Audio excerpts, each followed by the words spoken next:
is one of the most important theorems that you're going to see in complex numbers, and it's de Moivres theorem. So it's named after the French mathematician de Moivres, and actually I had a bit of info on him. Fantastic, because he's discovered quite a few things.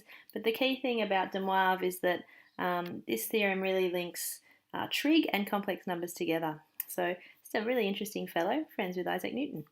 So if we go back to what we're working on, you can see that de Moivres theorem states this. It's a nice simple one, and it links powers here with the angles. So if we have a look, they do a proof here using z equals cis theta, and then z times z equals cis 2 theta.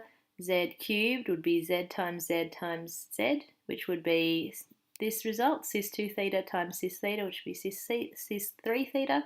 So you can see the link between the power and the number that's here in the angle. So they generalise that and say that for n as a power up here, that can be generalised to multiply that power with the angle in here.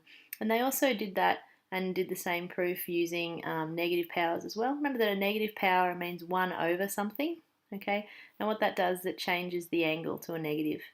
Okay, so they do those proofs, and what they can show is that this basic, or this general, I should say, theorem applies. So de Moivres theorem is that for a complex number, which is of the form r cis theta, if we raise that complex number to the power n, what we do is we raise the r to the power n, but we multiply the angle by n, and provided that n is a number, an integer.